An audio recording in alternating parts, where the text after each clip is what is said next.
everyone. Hello, thank you for joining our Sekka webinar today. So it's the final Make Your Mark webinar of the year. We'll be coming back in 2021, but this is the last one of 2020, where we're going to be talking about our streamlined energy and carbon reporting. So I'm joined today by Matthew Sumners, who is one of our senior sustainability consultants here at the Planet Mark, and Martin Hall, who is head of facilities management at Womble Bond Dickinson. So I'm just going to hand over to them to say a little bit more about themselves. So Matt, maybe you could start us off. Thank you, Kendall. Nice to be here. And so yeah, my name's Matthew, and I work here at the Planet Mark. I've been working here for almost a year now, and I'm been working in sustainability for about 8 years as well, at different consultancies and things. I work within the certification team, helping companies calculate their carbon footprint, and SECR being that, I've been leading the SECR drive here at Planet Mark as well. Thanks, Matt. Yes, King of SECR. Martin.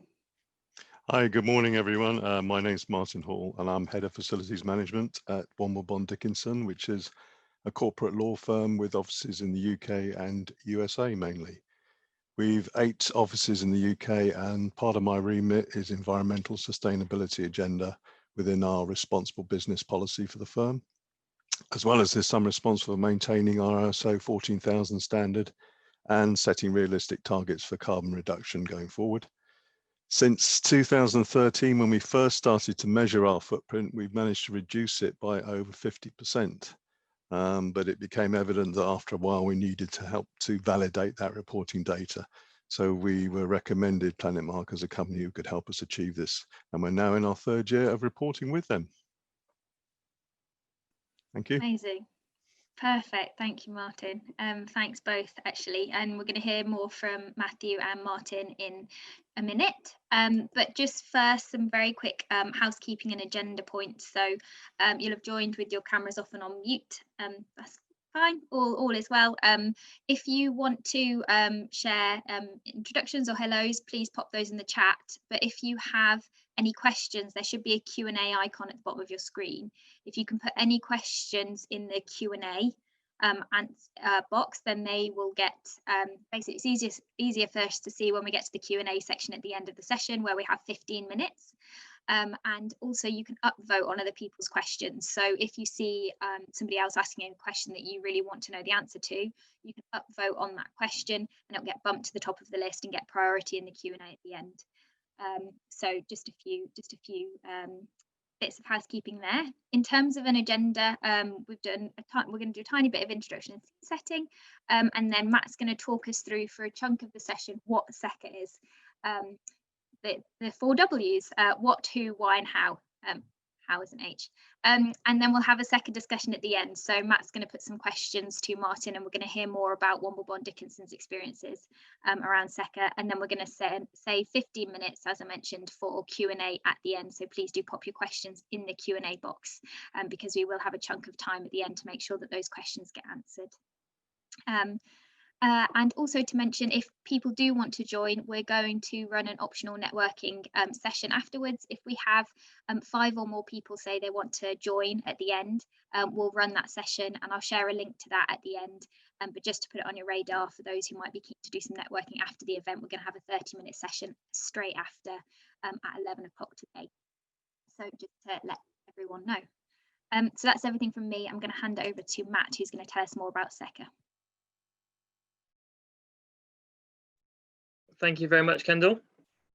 So yeah, I'm going to talk to you about SECR. I'm going to try and keep it as short and sharp as possible. It's government policy, and I understand that can be quite laborious sometimes. So I'm going to do my best to try and keep it fun and entertaining as well. And as Kendall said, any questions throughout, drop in that chat box, and we'll get to them at the end. Next slide, please. So I'm going to try and again keep it to literally, the kind of who, what, where, when, kind of why. I've left out some of the finer details in the guidance regarding like specific situations about companies, so I'm going to keep it an overview. First of all, we're going to talk about the actual environmental reporting guidelines. So this document is from the government, they released it. And what it includes is everything about reporting, kind of guidance on reporting as well, setting boundaries, setting targets. It's actually a really good source of information for all those companies who are either new or just looking to kind of get a refresher about environmental reporting. So it's everything in there. It covers voluntary reporting too, but most importantly, it actually includes the guidance regarding streamlined energy and carbon reporting. SECR is how I like to pronounce it. Some people also pronounce it SECR as well. Well, I'll probably refer to it as SCCR just because that's what I'm used to saying. So yeah, it's all the guidance in this document. This document's also got guidance on kind of what to measure, what to report. It's got information regarding how to report water, why it matters to the business. Also about reporting waste, kind of biodiversity as well. So this is the kind of the document you want to refer to if you need any information regarding SECA or just reporting or voluntary reporting in general. So just thought I'd let you know about that. And next slide, please. So kind of the what is SECA? So essentially, in a nutshell, it's about reporting your emissions and your energy use every year in your company's director's report. So by doing that, you kind of means that you're energy conscious. It kind of puts the issue at board level as well, and fingers crossed that hopefully kickstarts more action within the company as well, brings it to everybody's attention. So this quote from a former energy minister, Claire Perry, is something that I've kind of always aligned with over the years, and that's the you've got to measure it, you've got to manage it, and then you've got to reduce it as well. So it's really good because there are simplified rules regarding SECA and environmental reporting. It's quite good. It's laid out in a straightforward manner. So yeah, it's all about reporting those emissions and then trying to make those targets for the UK being net zero in 2050 as well. So it's come into place now, SECA, and it's all good there. And you've just got to include your energy, your CO2 emissions, and also any energy efficiency actions as well. Next slide, please. So yeah, moving on to the who. Who is it going to affect? Yep, there we go. Qualifying criteria. So it's always worthwhile just bearing in mind at the back of your head as well that it is designed to help businesses as they become more energy conscious.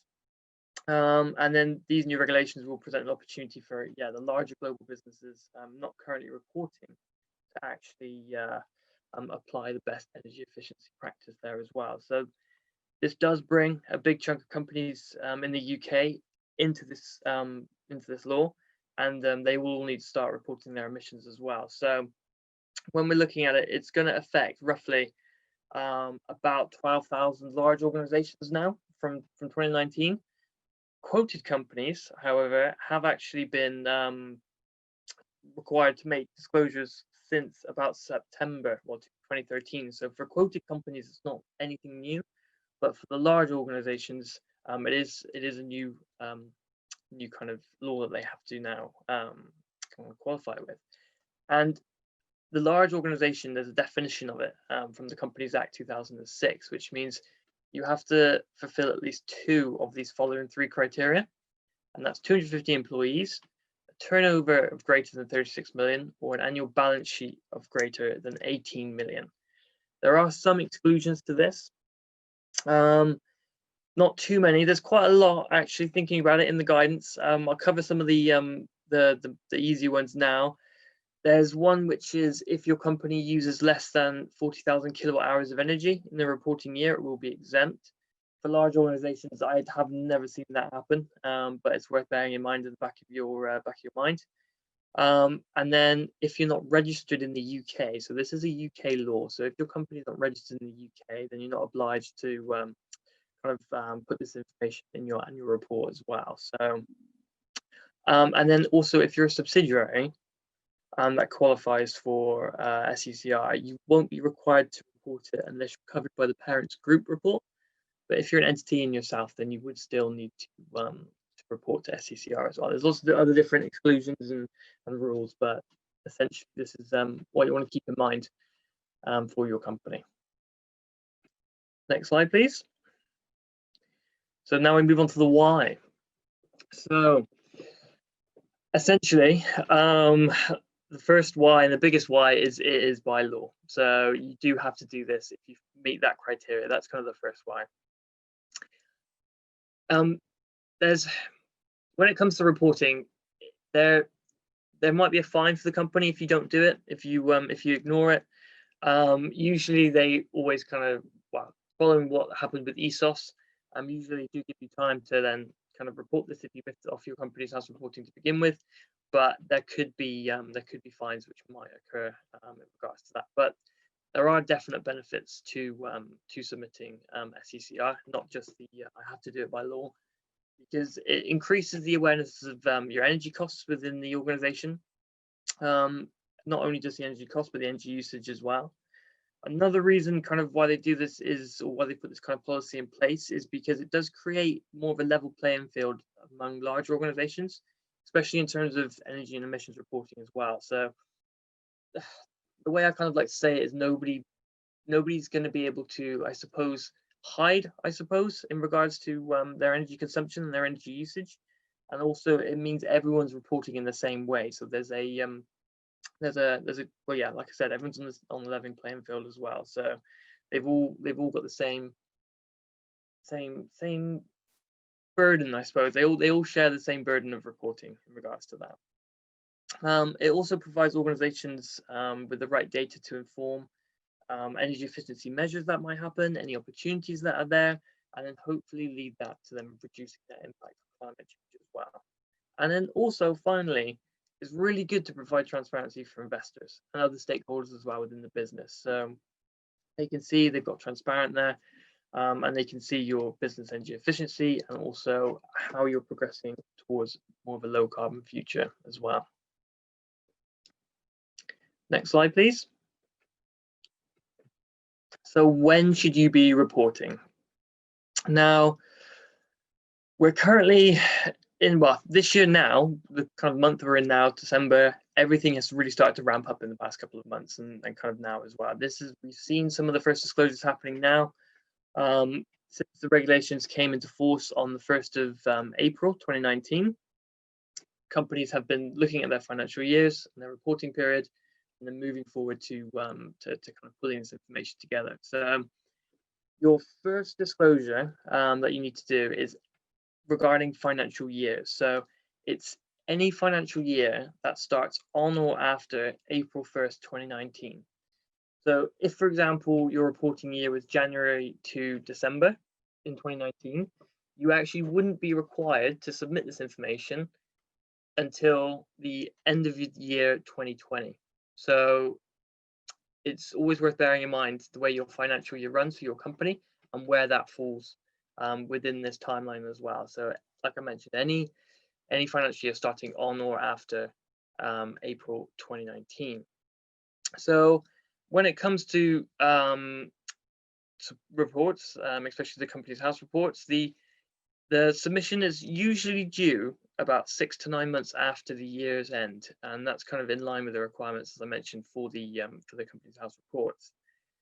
What I've actually read recently, due to the current pandemic as well, companies might actually have an extra 3 months to submit their annual reports as well.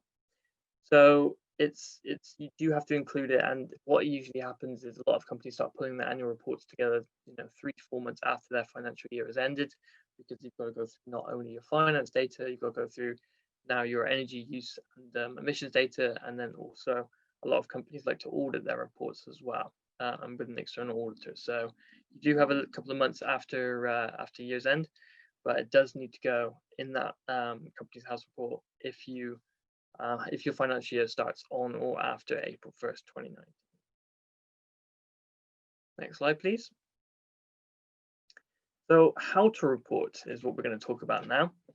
What we're going to include. So as you can see here, there's a breakdown between quoted companies and then the large unquoted companies and LLPs as well. So for a quoted company, as I mentioned, the requirements are slightly different only because they've been doing it since 2013 as well, and they're a quota company being a public company as well.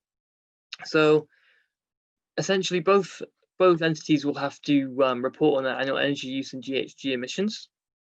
There's a few more requirements for a quoted company regarding purchased electricity, heat and steam, and cooling.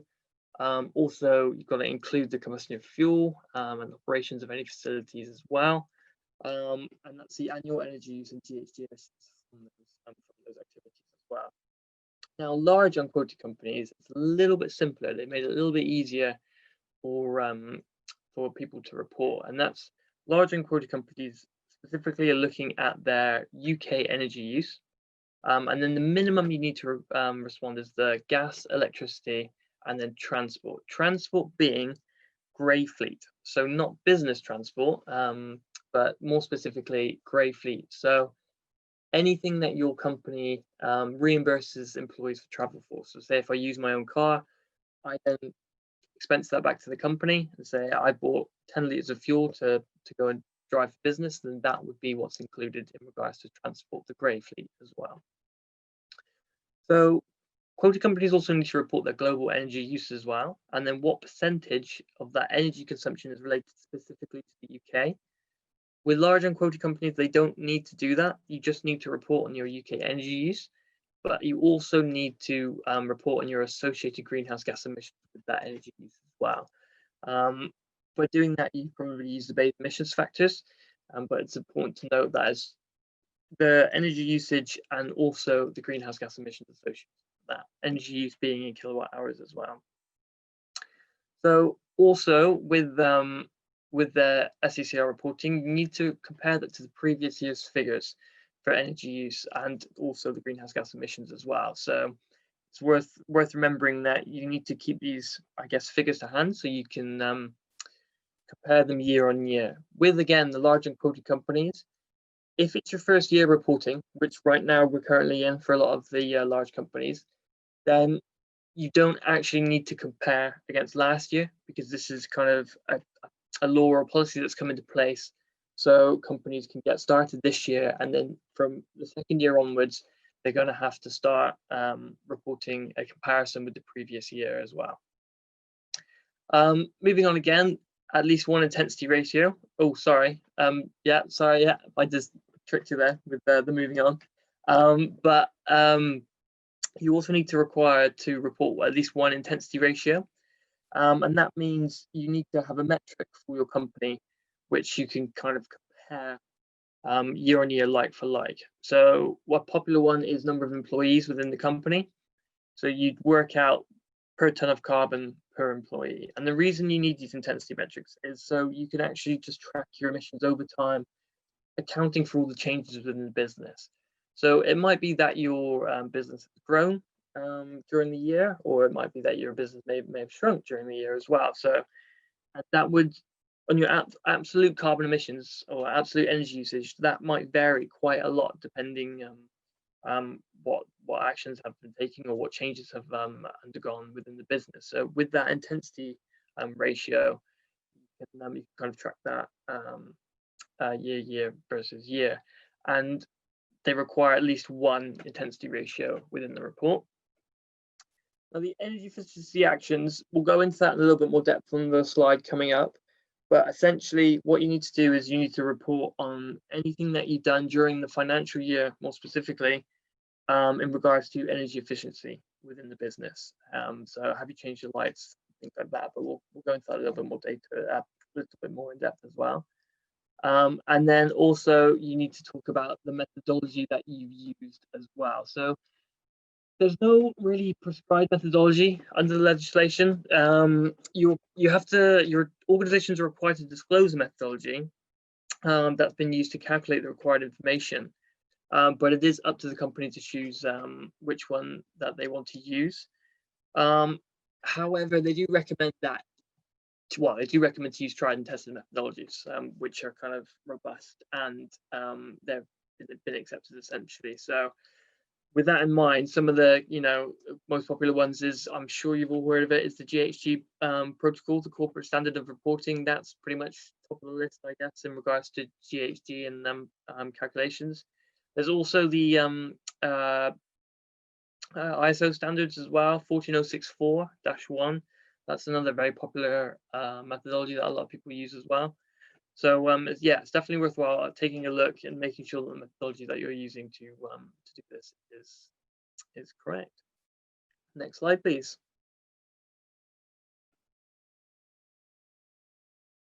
So this is kind of more of a roundup of everything that I've just kind of went through. The mandatory emission sources, as I kind of mentioned in the previous slide. If you're kind of, that's just listed out here, and some of the units that are associated with them. So as I mentioned, with it's energy use in kilowatt hours, and also the CO2 emissions associated with that energy use. So as you can see, even with the liters of fuels used, you have to convert that to kilowatt hours as well. And there's emissions factors and bays as well, which kind of help you do that too. So that's there, and it's worthwhile mentioning that even though there is just the mandatory requirements of the electricity and gas and the fuels used, it's worthwhile noting that you can also report on any other scope 3 emissions as well. So that even though it's not mandatory, it's always worth looking at your organization, identifying the areas within your kind of your scope 3 footprint as well. And if they're very material and you're already measuring them and you're looking at them, it might be worth kind of tackling that and reporting those as well. Next slide, please. So the energy efficiency actions. So now this is kind of the newer kind of area within the guidance, within the policy, and this is all about reporting on those kind of principal measures that were undertaken within that financial year to help reduce your energy or help reduce your energy consumption as well. So what you need to do within the guidance is provide a narrative description basically on the measures that were taken to increase the business's energy efficiency, and that has to be included within the report. They do mention it's a narrative description as well, so it's kind of essentially up for interpretation the way you want to set that out, but it is a narrative description of that as well. So there are some recommendations as well of what they are, and they're trying to guide companies and organizations towards reporting ones that have actually had a direct impact on the organization. And then essentially where possible as well, the resulting energy saving actions or the energy savings from those actions as well. So I've replaced LED lights and it saved me, let's say 10% of my electricity. So where you can, it's definitely worthwhile trying to report that as well. If you haven't done anything within the year, which is quite unlikely, we've not come across any reports where they haven't done anything yet, but if no measures have been taken, then that should also be included in the report. And some of these actions, for example, I've kind of listed them there, but you've got installing smart meters, energy monitoring tools and software is something that you can use. Having a good maintenance strategy in place where people come out and upgrade machinery and make sure they're running at optimal efficiency is great. Moving your fleet from diesel, from petrol into more kind of electric vehicles as well. It's always very useful way of reducing your emissions associated with your company as well. And then, like I said before, energy efficient lighting, different kind of pumps and motors and all the equipment that you can replace, which is more energy efficient as well. And then there's another bit as well, which is all about kind of any behavioural change programs that you've run within your organisation as well to help push employees in the right direction in regards to reducing their emissions, whether that be stickers to turn out lights or actual workshops with employees on them GHG emissions and things as well. So it's kind of up to organizations to judge what's appropriate, but essentially it should be kind of meaningful and informative for the stakeholders to read it and look at it as well. So it's a narrative description essentially, including all those kind of actions that you've done throughout the year to help reduce emissions within the organization. So I think that pretty much wraps it up for me regarding what kind of SCCR is. I guess the last bit is kind of how consultants can help you with this, how we can help you with this. It's really good. So a lot of our holders that we've been working with, well, everybody that we worked with here to be compliant with SCCR are Planet Mark holders already, and it's really good because Planet Mark itself is already aligned to the SCCR requirements. The only added bit of information needed is that it's the energy efficiency actions essentially that you've taken out or you've taken in that previous financial year. So with Planet Mark, you're already reporting your energy and carbon data, which is great. You're already reporting intensity metrics. It's how we do the certification year on year. Also, from year 2 onwards, you've got the historical energy data as well. So again, with Planet Mark certification, we already do that comparison year on year as well. And then the methodology. Obviously, we follow methodology here at Planet Mark. We've got our Planet Mark code of practice, but also that's highly based on the GHG protocol as well, as I said, most of these are. So we've got the methodologies in place for that. Yeah, the only thing is we do provide a bit more support about the reported energy efficiency measures, and we can help you with that, give you ideas, examples, kind of push you in the right direction of what's good to include. And then we also write that up as well and kind of lean back on the knowledge that we've got to kind of put that narrative together for you. So that's how we can help and how we have been helping a lot of companies meet their criteria for SCCR. So moving on now, I'd like to welcome Martin Hall back for a couple of questions.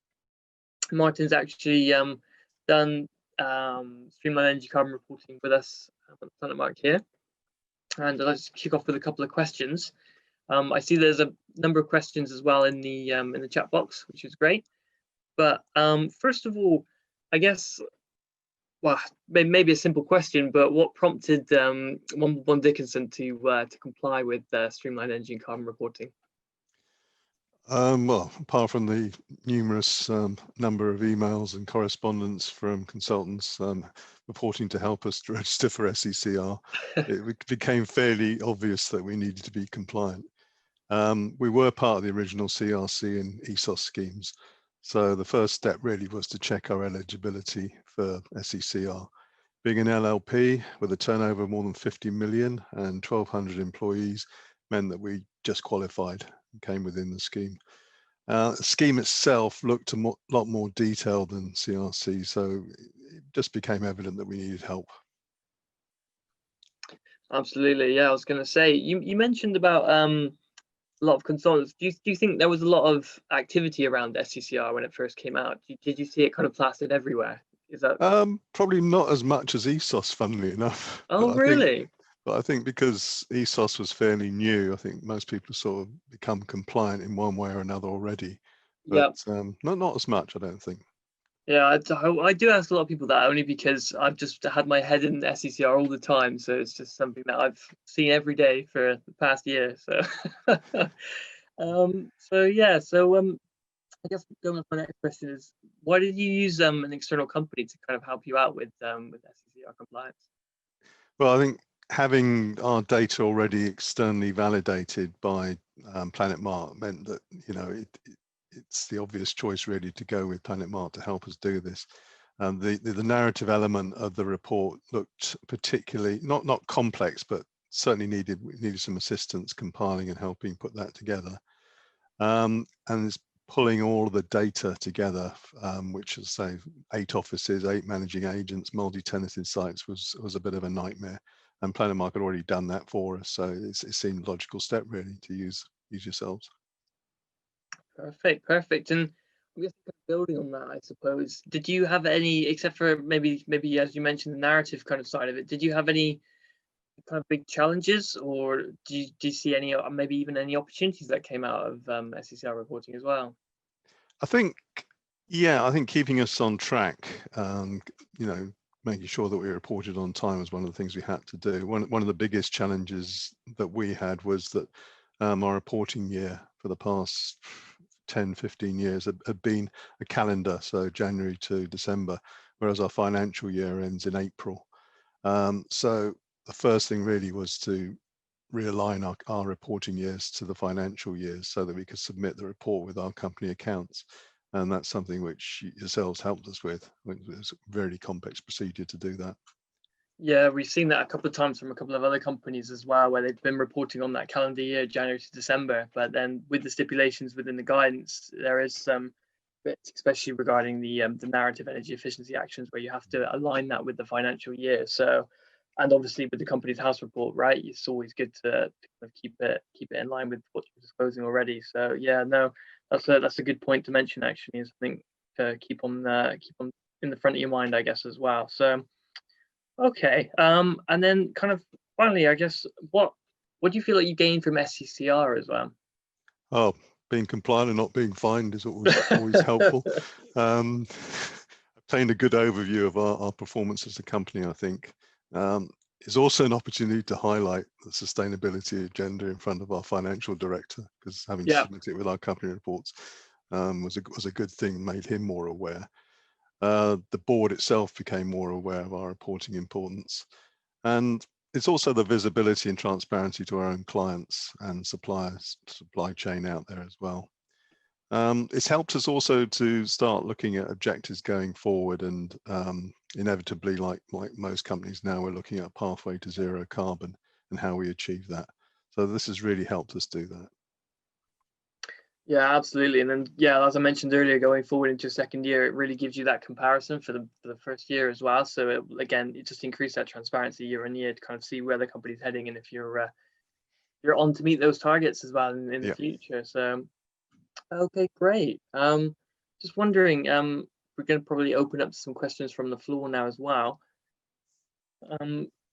Kendall, I'm not sure if you're, yes, there you are. Yes, hello. Hello. You whizzed through those questions, but yeah, we've got so many come through from everyone that's joined, so thank you, and it gives us a nice amount of time to go through these.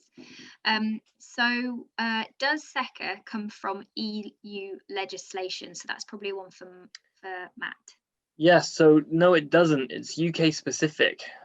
So it's I believe, oh God, correct me if I'm wrong, but I do believe that it was a kind of an EU directive, I think, which came out, and then I believe it required countries to develop their own interpretation of said law.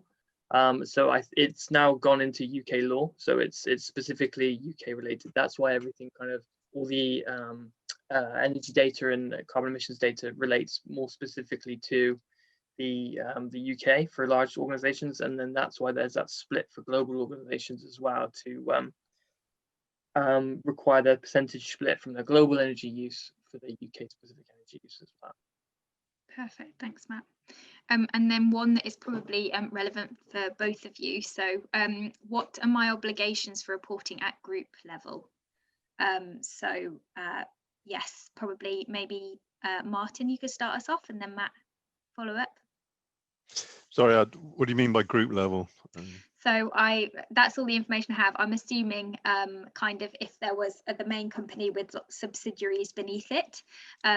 It's an anonymous attendee, so sorry, I can't put anyone on the spotlight. And no, that's fine. From our point of view, we have offices in the USA, but our environmental standards are UK-based standards only. So we report to the company as a whole on the UK offices. We have also, we're founder members of an organization called the Legal Sustainability Alliance.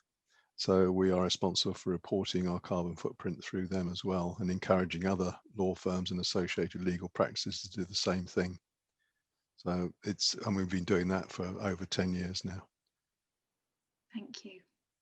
Matt, anything you wanted to add to that one? Yeah, so again, it's more of a looking at the guidance situation, because it's the way SCCR is set out is slightly different to the way ESOS is. So I believe with ESOS, if you're a subsidiary but you have a parent company, then that needs to be included. But I think with SCCR, you can actually be excluded as a subsidiary. It's only if you meet the criteria, which is laid out the balance sheet and the number of employees. There are some, again, very difficult kind of guidance areas of it, but essentially at a group level, if you meet that criteria, then you do need to report to SCCR. And my recommendation would always be, if you do have subsidiaries, include them in your footprint as well. It's all about transparency. This isn't, I don't think this guidance or this policy is here to kind of catch people out. I think it's here to, increase that transparency, get it on the agenda, get it going forward. So at group level, yeah, definitely probably if you meet that criteria. So yeah. Amazing. Thank you, Matt. Also, just from my perspective, because I am could you when you speak, could you speak into your microphone? And I think it's because I'm deaf or my computer is rubbish, but Okay. that would be awesome. Thank you, Matt. Sorry. Great. So question from Catherine Jenkins. Sorry, I can see you leaning forward in your chair now, ready to speak. Closer, yeah. So from Catherine, do I need to report under the Energy Savings Opportunity Scheme and SECR? Yes, you do. So SECA is every year in your company's house report, and ESOS is every 4 years. So you need to report to both. ESOS actually does give you a nice springboard into kind of SECA and those energy efficiency actions as well. But yes, you do need to report to both. Thanks, Matt. So a question from Heather, actually, which will probably feel quite relevant to Martin as well, because I know that this is something that Womble Bond Dickinson has just done. So Heather's asked, can we align our Planet Mark reporting year with our financial year? So the answer is yes. There is, because I think there's an additional cost because of the complication of moving the data over, but Martin and Matt can definitely tell you more about that, because I know that's something that they've recently gone through as well. Yeah. No, it is a complex procedure, but it's well worth doing, because apart from aligning the report to the financial year, you're also aligning it to the company's strategic objectives and target setting for the year going ahead. So rather than just reporting on a calendar year that's gone in the past, which seems out of date, moving forward, you can say, right, this is the way the company's going. This is what it's trying to achieve. These are the budgets. And it's just far easier in the end, but it's well worth doing, but complex. Yeah. Thanks, Martin. I guess some of the complexities come from within the GHG protocol. There's some specifics around, you have to compare years like on like. So some of the complexities come around from not just doing a footprint for this year, but also kind of rejigging last year's as well. So you making sure that you're comparing like on like information. So it's definitely doable though, and we have done it. So yeah. Great, thank you. Heather, I've made a note to drop you a note afterwards as well with more information if you want it. So thanks. So 3 more questions to go. Do I need to report home working emissions under SECR? This feels particularly relevant at the moment, given how many of us are working from home. Yeah, I suppose it is, right? It's just it's more and more now, especially over this this last year. But the answer is no. So home working would come under something called Scope 3, being kind of emissions associated, not associated specifically with the organization, essentially as well. So home working emissions, I think, are really kind of valuable for a company to understand what the energy usage with employees being at home.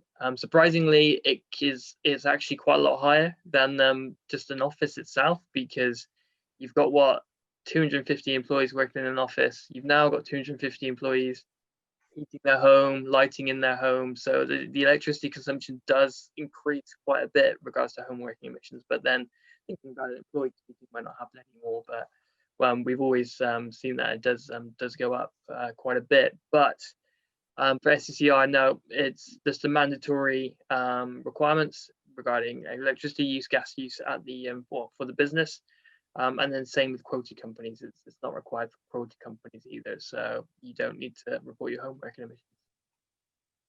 Thanks. And I think we touched on this earlier, but if my company is a low energy user, are we exempt from SECR? And I think there was I did touch on it. It's 40,000 kilowatt hours or below, which isn't actually a lot when you think about it. So I've never come across a company yet who hasn't been exempt.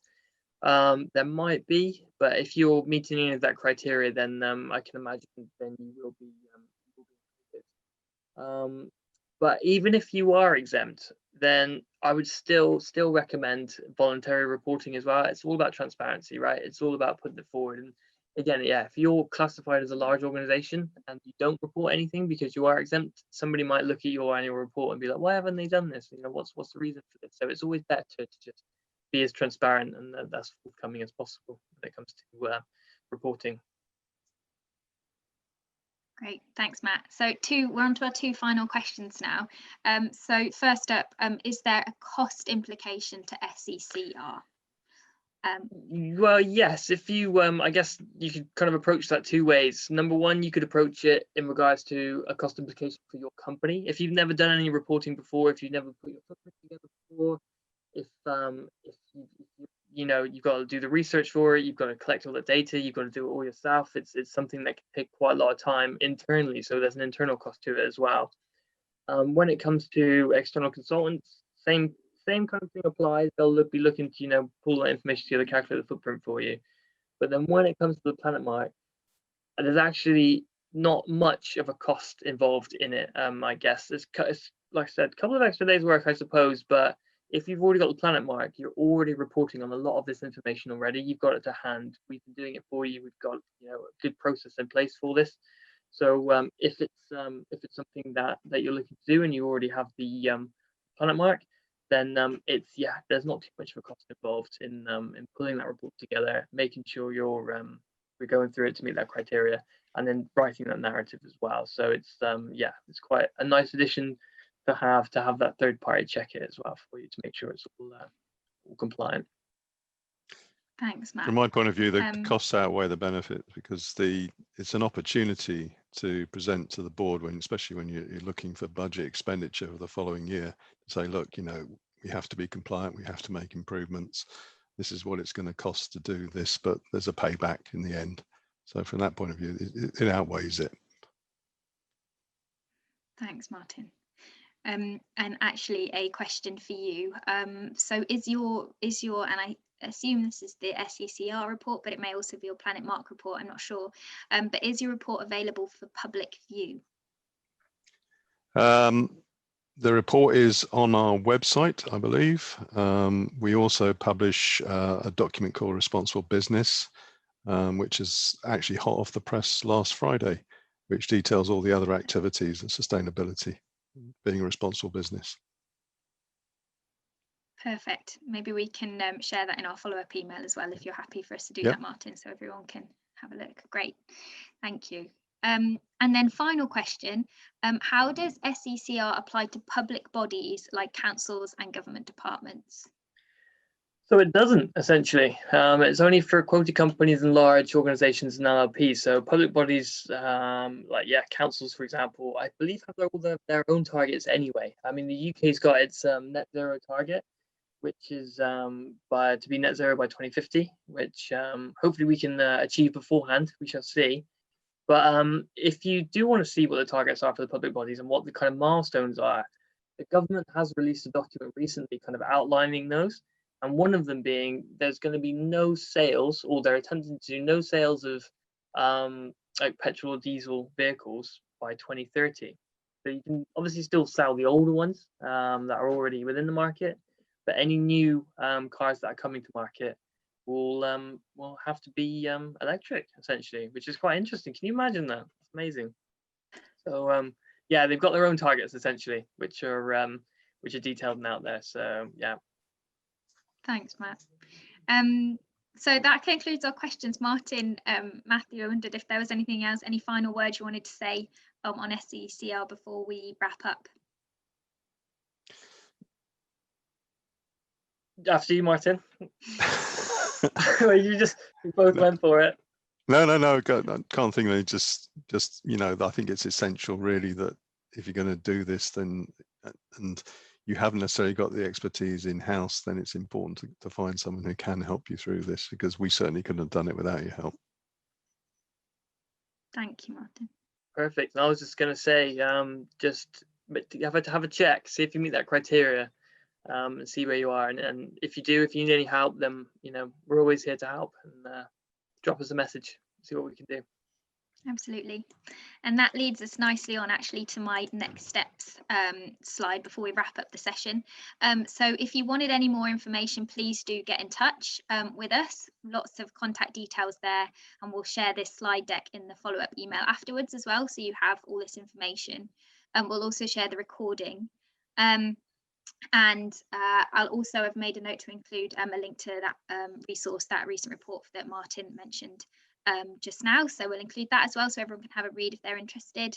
And the final thing to say is that if people do want to attend the webinar, please could you vote now, as it should be launching. And if we get 5 people or more saying they would like to join, then we will go ahead and launch the networking session in a minute. So the votes are coming in.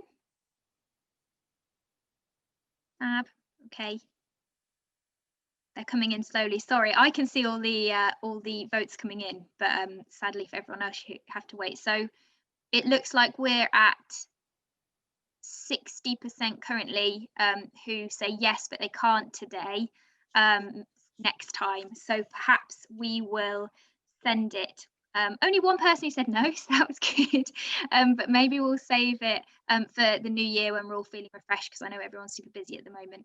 But thank you everyone who joined today, and we will make sure that the networking resumes in full force in the new year as well, so that everyone's getting the most out of these sessions too.